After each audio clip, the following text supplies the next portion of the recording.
Bonjour et merci de m'avoir rejoint aujourd'hui.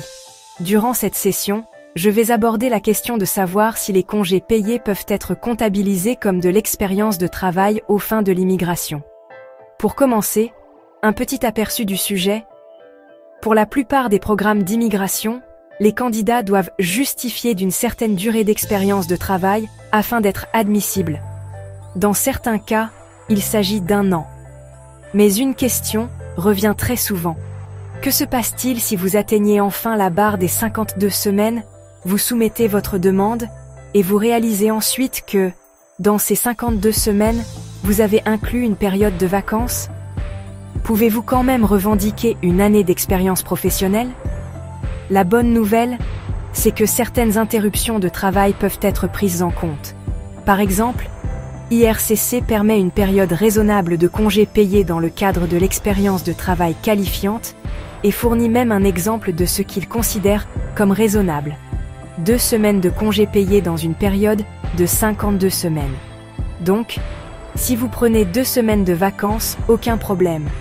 En revanche, si vous prenez des vacances prolongées, c'est-à-dire plus de 2 semaines sur une période de 52 semaines, vous devrez exclure cette période lorsque vous calculez la durée de votre expérience de travail admissible. Ensuite, que se passe-t-il si vous partez à l'étranger et travaillez à distance? S'il s'agit d'une expérience de travail étrangère, pas de souci. Mais si vous comptez de l'expérience de travail canadienne, les règles sont strictes.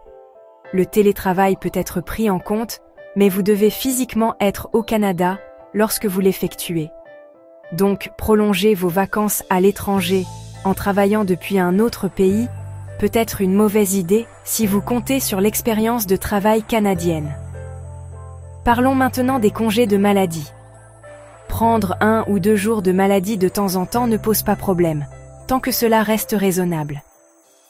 IRCC ne définit pas précisément ce qui est raisonnable dans ce cas, mais, personnellement, je ne dépasserai pas 3 jours sur une année. Enfin, IRCC est très clair sur ce point. Les absences de longue durée, comme une maladie prolongée ou un congé parental, ne comptent pas dans le calcul de l'expérience de travail requise. Vous devrez donc exclure ces périodes lorsque vous faites vos calculs.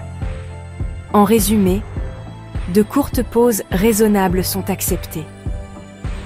Les longues absences ou le télétravail effectué depuis l'étranger pour une expérience de travail canadienne ne sont pas acceptés.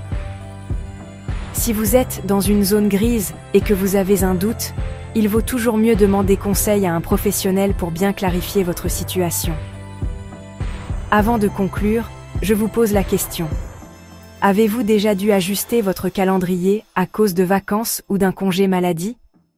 Partagez-le dans les commentaires, nous aimerions beaucoup lire vos expériences.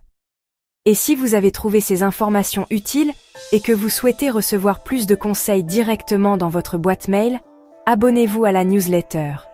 Nous y partageons des mises à jour, des guides et des conseils pour vous accompagner, peu importe où vous en êtes dans votre parcours. N'oubliez pas de vous abonner à notre chaîne Immigration Facile. Merci encore d'avoir été avec moi aujourd'hui.